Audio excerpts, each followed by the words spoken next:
Viewer discretion is advised. His skin was blue and hard as rock, and he wasn't sleeping. Welcome back, Shadow Dwellers. Tonight we have 3 Appalachian Mountains horror stories inspired by real events. But that final tale? It involves a padlocked door and a secret so chilling, it makes the mountain winter look warm. Now, let the nightmare begin. February 1971 brought the kind of weather that made the Monongahela National Forest feel less like nature and more like a trap. Freezing rain coated the mountains in a thick shell of clear ice, snapping pine branches with sounds like rifle shots. Inside the ranger station, the cast iron wood stove was the only thing fighting off the chill. Ranger Ida sat at her metal desk, rubbing her eyes. She wasn't looking at the logging permits in front of her. She was staring at the slate chalkboard nailed to the wall by the coat rack. It was the station's running joke, the cryptid count. Every month, she and Ranger Fletcher put $5 in a jar. They bet on the over/under for how many locals would come in screaming about folklore. The mountains were full of people who saw things in the dark. Mothmen, wampus cats, snarly yows. To the Rangers, it wasn't scary. It was just paperwork. Fletcher had bet on over 5 for February. Ida had taken the under. Currently, there were 3 dusty tally marks on the board. Across the room, Fletcher sat with his boots on the stove fender, cleaning his revolver. He caught Ida looking at the board and smirked, polishing the blue steel of the barrel. He didn't have to say it. He was winning. A sudden draft swept across the floorboards. The heavy oak door groaned inward, pushed by the wind. Ida looked up, expecting a logger or a lost tourist. Standing in the doorway was Quincy. The local 15-year-old stood framed by the swirling sleet. He looked wrong. He wasn't wearing a coat. He stood in a thin red flannel shirt and denim jeans, soaked through by the freezing rain. His skin was the color of skim milk. He didn't shiver. He didn't stomp the mud from his boots. He simply stood there, water dripping from his hair onto the floor, staring at Ida with eyes fixed on something miles away. He didn't speak. He just raised one pale, trembling hand and pointed back into the dark, toward the ridgeline. His mouth opened to form a word, but no sound came out. Fletcher didn't even look at the boy. He looked at the chalkboard. He made a show of picking up a piece of chalk and adding a 4th tally mark to his column. He grinned at Ida, the cigarette dangling from his lip, bobbing as he chuckled. To him, this wasn't an emergency.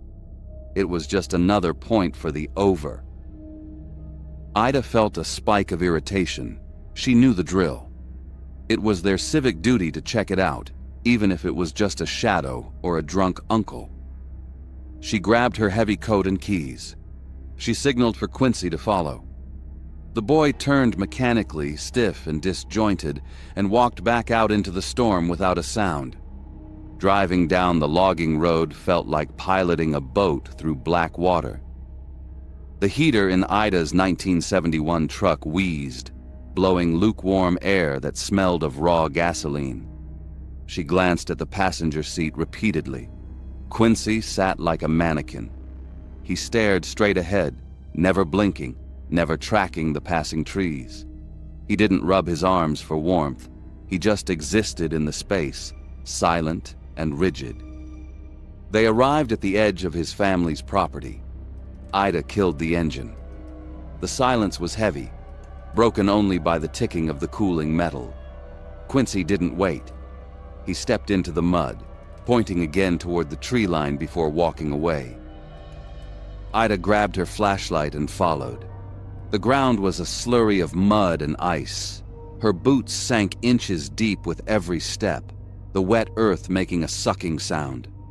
She focused on the boy's back as he led her toward an ancient oak tree at the edge of the forest. He stopped and pointed at the bark.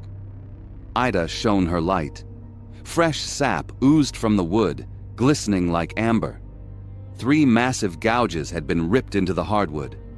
She stepped closer. They were 6 inches deep. A bear could do this. It was the only logical explanation, the only thing that fit the official report criteria. But the geometry was wrong. The marks were 7 feet off the ground. Ida felt a cold prickle on her neck. A black bear couldn't reach that high without standing on something, and the ground here was flat. There were no grizzlies in West Virginia. No bobcat had a paw span that wide. Quincy didn't let her linger. He pointed deeper into the fog, toward a tangle of rhododendron. Ida hesitated. She touched her hip to check her sidearm. She nodded and took the lead, pushing through the wet brush. She scanned the ground and found them immediately. Large oval prints pressed into the soft mud. 4 toes, no claws. It looked like a cat, but the size suggested a predator weighing hundreds of pounds. 50 yards in, movement caught her eye.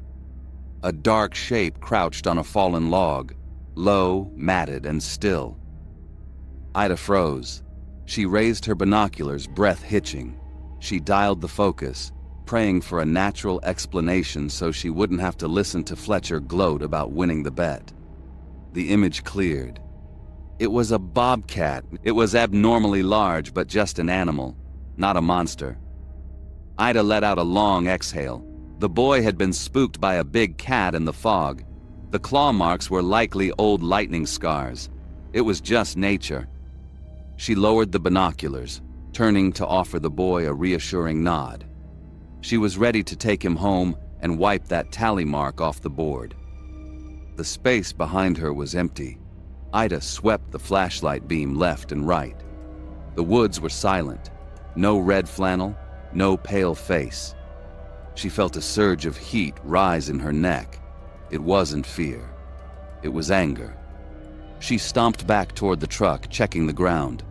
There were no footprints. The kid must have sprinted home through the brush while she was distracted. She clenched her jaw. This was exactly why Fletcher won the bets. Local kids pulling pranks on the rangers, wasting county gas and taxpayer money on a cold Tuesday night. She slammed the truck door shut, fuming. She wasn't just going to drive away. She was going to the cabin. She was going to tell his parents exactly how much a tank of gas cost the department and give the boy a piece of her mind for dragging her out into an ice storm for a joke. She tore up the driveway to the cabin, slipping in the mud, and pounded on the door. Quincy's mother answered. She looked exhausted, pulling a robe tight around herself. Ida prepared to launch into a lecture about civic responsibility. But the mother's reaction stopped her. The woman didn't look guilty. She looked confused by the ranger's aggressive posture. She greeted Ida with a weary nod, assuming the ranger was there for a wellness check. When Ida gestured angrily about the boy, the mother simply pointed toward the living room. Her body language was clear. The boy hadn't left the house.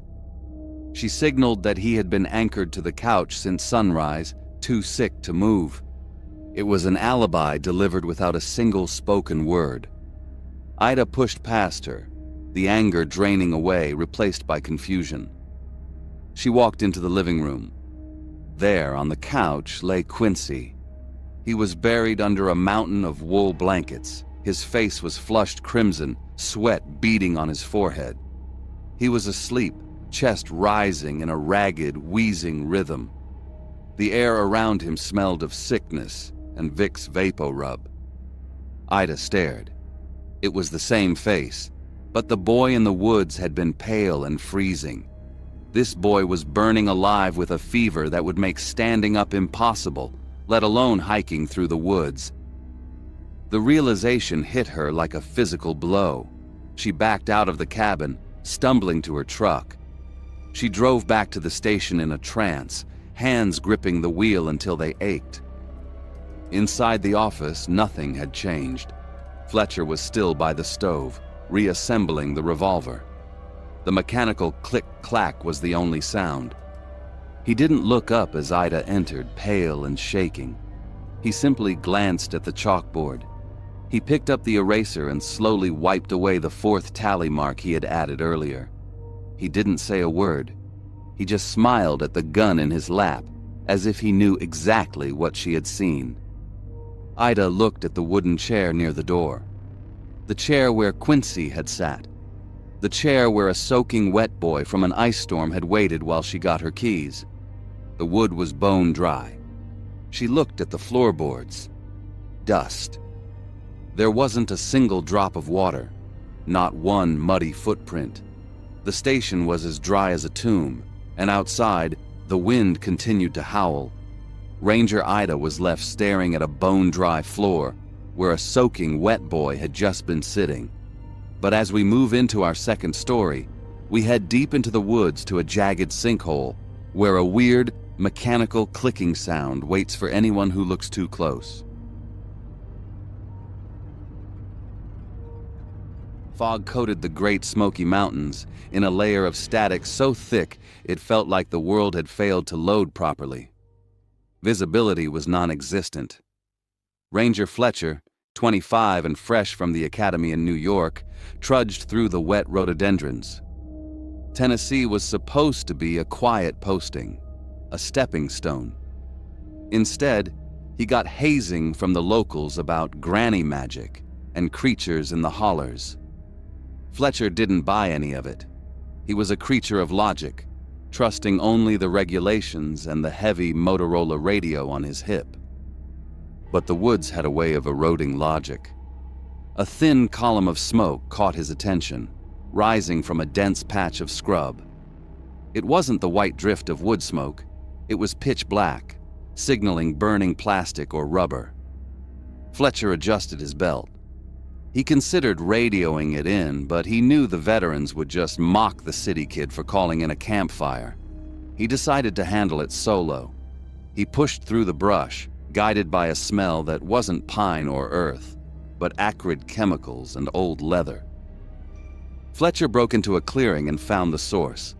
A limestone sinkhole opened up in the earth, jagged and overgrown. Standing on the very edge was a man in an oversized damp wool coat. At his feet, a small fire crackled. The man was ripping pages out of books and dropping them into the flames. Fletcher stepped closer and saw the gold lettering. Bibles. The stranger moved with a strange, mechanical rhythm. Rip, drop, watch. Fletcher approached with his hand near his holster, but the tension drained out of him almost immediately. The man wasn't a threat. He looked small and frail inside that big coat, shivering slightly, his face blank and harmless.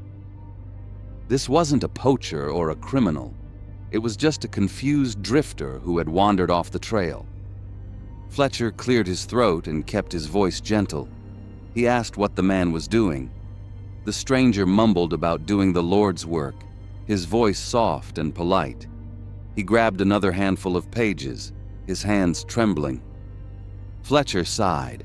He knew he should issue a citation, but he felt a pang of pity. The fire was contained, and the woods were soaking wet. He decided to be a human first. He told the man that fires weren't allowed, but since he was almost done, he could finish burning the last few pages. Then he had to put it out and move on. The man nodded, a look of genuine gratitude washing over his blank features. He dropped the last of the paper into the fire and watched it turn to ash. Fletcher waited, expecting the man to leave. But the man didn't leave. He turned and lunged. It wasn't an attack, it was a hug. The man wrapped his arms around Fletcher in a tight, desperate embrace, pinning the ranger's arms to his sides. The smell of wet wool and copper pennies was suffocating. Fletcher stood frozen, stunned by the contact, wondering if the man was thanking him or crying. Then he felt the distinct snap of his holster's retention strap. Fletcher shoved the man away with a sudden burst of adrenaline. The stranger stumbled back to the lip of the sinkhole, Fletcher's service revolver gripped in his hand. He didn't point it. He flashed a quick, sharp smile that didn't reach his eyes, turned around and threw himself into the pit. He didn't climb. He didn't hesitate. He dove headfirst into the darkness. Silence slammed back into the clearing. Fletcher stood there, hand clutching his empty belt, waiting for the sound of impact. There was no sound. Fletcher rushed to the edge and looked down, his flashlight beam cutting into the gloom. What he saw made his stomach drop. This wasn't just a hole. It was a maw. The opening was a jagged tear in the limestone, easily 50 feet across, lined with wet, slick teeth of rock. It looked less like a geological formation and more like a throat that had opened up to swallow the forest. The darkness below was absolute, a heavy, suffocating black that seemed to eat the light from his torch. It was a vast, bottomless void that shouldn't have existed this close to a trail. And the man had just dove into it like he was stepping off a curb. He yelled into the abyss, identifying himself, demanding the man answer. Only his own echo came back. Panic started to rise, cold and sharp. Losing a weapon was the end of his career. He couldn't go back and tell the chief a Bible-burning drifter had disarmed him and vanished into a giant hole. He grabbed a heavy rock and dropped it. He counted. 1, 2, thud, 40 feet. Deep, but not bottomless. He had to go down. Fletcher checked the rim. One side was slanted, a jagged slope of mossy rock that looked barely climbable. He swung his legs over the edge and began to descend, his boots scraping for purchase on the whetstone. 10 feet down, the light from the surface faded to a dull gray. 20 feet down, the air changed. It wasn't just colder, it felt heavy, charged with static like a thunderstorm trapped underground. The smell of ozone and rotting leaves filled his nose. Fletcher paused on a narrow ledge, shining his light into the abyss. He expected to see the man lying broken on the cave floor. The beam cut through the dark, illuminating wet walls and scattered debris. The floor was empty. No body, no coat, no gun. Fletcher froze. A man couldn't dive 40 feet onto rock and walk away in silence. It was physically impossible. He opened his mouth to shout again, to offer a truce just to get his weapon back. Then he heard it. Click. The sound was sharp and rhythmic. It sounded like two heavy stones striking together, or teeth snapping shut. Click, click. Fletcher pressed himself against the cold rock wall. He swept the beam frantically around the shaft, looking for the source. He assumed the man was hiding in a crevice.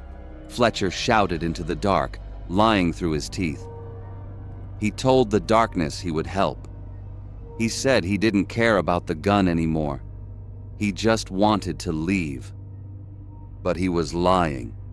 He wanted the gun, but he wanted to survive more. Click. The sound wasn't coming from the bottom anymore. It was louder, closer. Fletcher swung the light to his left. The limestone wall was uneven, full of deep shadows and cracks. He saw nothing but wet rock. Click, click, click. The noise was mechanical, fast, and agitated. It sounded like insect legs skittering on stone, multiplied by size and weight, and it was moving upward. A sudden primal realization hit Fletcher. All the stories about the granny magic and the things in the caves, the stories he had laughed at, crashed into his mind. He realized he was dangling on a string in the throat of something that had been here long before the Park Service. He forgot the gun. Fletcher didn't climb out. He scrambled. He clawed at the mud and roots, tearing his fingernails, kicking wildly against the rock to propel himself upward. His boots slipped, sending showers of gravel into the dark, but he didn't stop. He hauled himself up the last few feet, fueled by a terror that had no name. He vaulted over the lip of the sinkhole and rolled onto the wet grass. He didn't look back. He didn't check to see if anything was following. He scrambled to his feet and ran. He sprinted through the fog, crashing through the brush, tearing his uniform, running until his lungs burned. He didn't stop until he hit the pavement of the main road. Back at the station, Fletcher filed the report. He lied. He wrote that he had slipped while chasing a suspect on a ridge and the weapon had fallen into a deep fissure. He took the reprimand. He took the screaming from the chief. He stared at the floor and said nothing. The next day he had to go back. Protocol required a senior ranger to verify the loss. Fletcher led his partner Hooker back to the coordinates. The whole hike, Fletcher felt sick, his eyes darting to the tree line. When they reached the sinkhole, the fire was gone. The rain had washed the ashes away. Hooker walked to the edge and shone a powerful beam into the hole. He spat on the ground and shook his head. He said the gun was gone, that the limestone caves ran for miles and were too unstable to map. He kicked a rock in, listened for the thud, and declared it a loss. Fletcher stood 20 feet back. He refused to look into the hole. He didn't tell Hooker about the man who dove without landing. He didn't mention the smell of ozone, and he certainly didn't say a word about the clicking.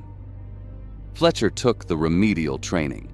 He spent weeks washing trucks and filing paperwork, happy to be grounded to the station. He eventually transferred out of the park entirely, moving to a city precinct where the dangers were human and made sense. But he never forgot the sound. Fletcher escaped the clicking in the pit, but in these mountains, being alone can twist the truth until you can't recognize it anymore.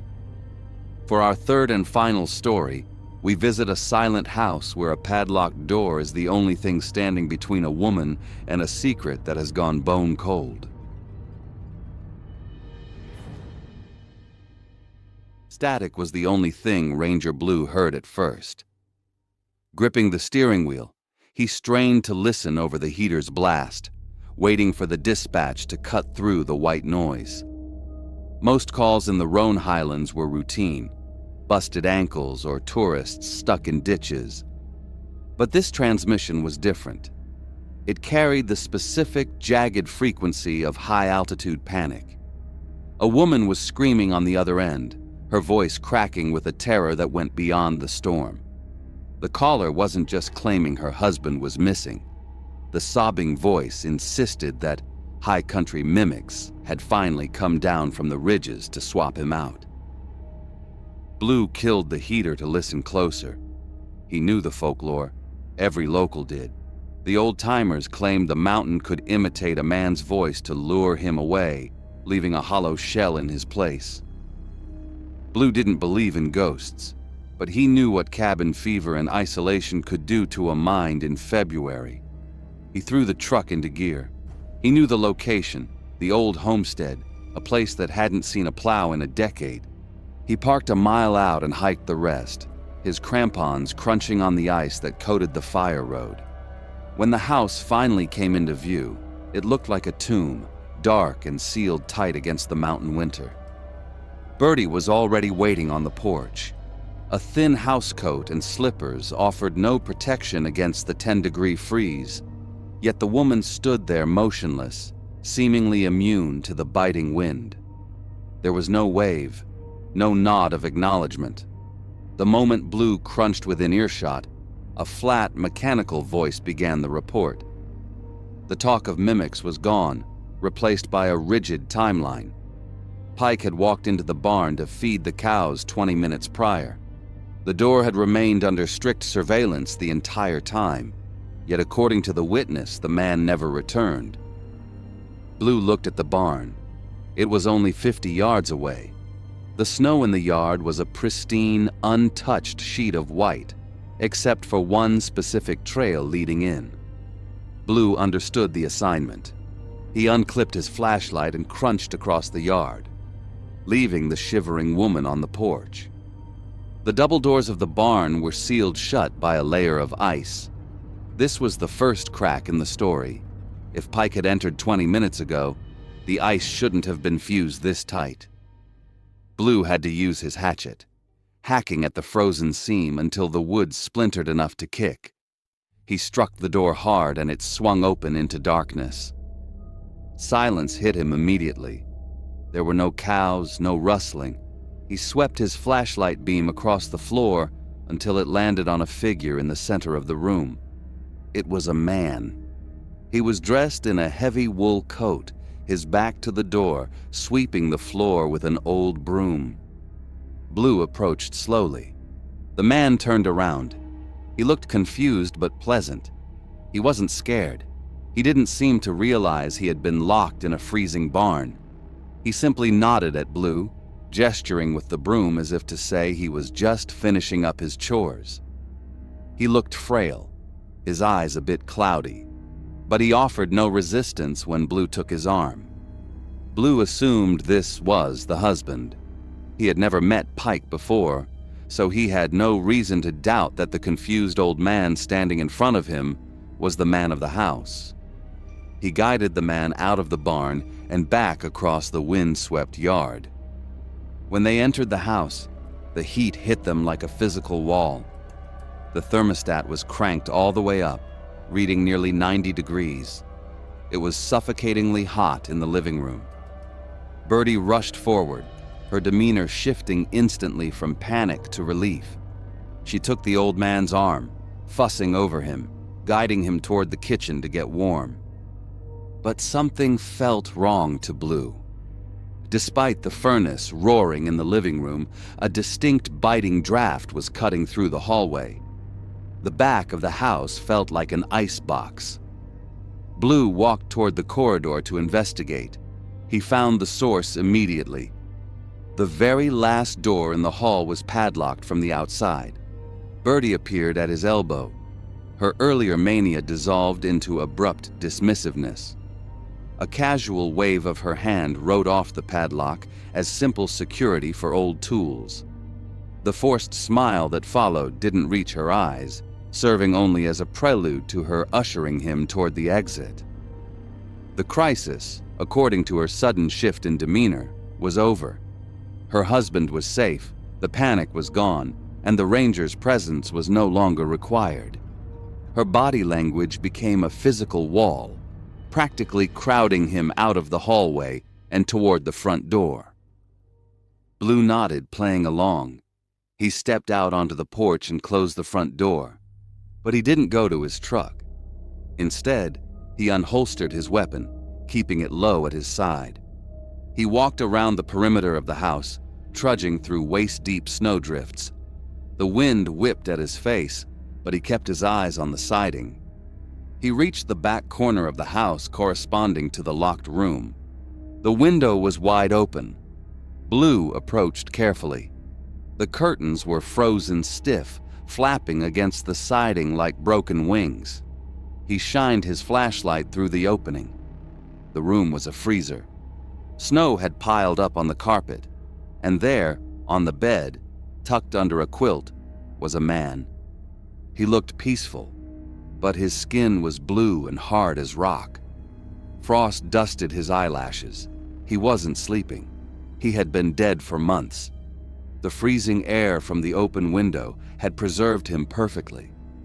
Blue stared at the corpse. Then he thought of the confused old man inside the house with Birdie. He moved fast. He holstered his weapon but kept his hand on it. He circled back to the front door and let himself in. Birdie was in the kitchen, humming. She was making tea, the kettle whistling on the stove. The old man sat at the table, smiling vacantly. Birdie looked up, annoyed that Blue had returned, but her expression faltered when she saw the look on his face. Blue didn't ask. He ordered her to open the door. She hesitated. She looked at the tea, then at the old man, then at Blue. Seeing he wasn't leaving, she went to a drawer and fished out a key. She led him down the hall, rambling the entire way. It was a stream of consciousness about love, how much she loved him, how she couldn't let him be cold, how she took care of him because of that love. She wasn't confessing to a crime. She was justifying a necessity. She unlocked the padlock, The door swung open, revealing the frozen corpse on the bed. Blue pointed at the body. He asked what this was. Birdie smiled, a disconnect in her eyes. She said that was her husband. Blue pointed back toward the kitchen, where the old man was sipping his tea. He asked who that was. Birdie didn't blink. She said that was her husband, too. In her mind, there was no contradiction. The husband she lost and the replacement she found were one and the same. She had simply swapped out the broken part for a new one. The truth unraveled later, after the deputies arrived. The man in the kitchen wasn't Pike. He was Charles, a dementia patient from the adult care facility where Birdie worked as a nurse. When the real Pike died in November, Birdie couldn't face the silence. She preserved him in the cold room, but a body doesn't talk back, so she kidnapped Charles. Blue sat in his truck as they led Birdie away in handcuffs. He watched them guide Charles to the ambulance. The old man looked back at the house, confused why he was leaving his home again. Blue looked at the dark window of the cold room, where the curtains were finally blowing shut, and drove away before the ice could trap him there too. The mountain fog hides secrets that should stay buried in the ice, and what was found behind that padlock was just the beginning. If you aren't ready for the lights just yet, click the video on your screen right now for more true Appalachian horror. I'm the Shadowteller. Stay safe in the dark.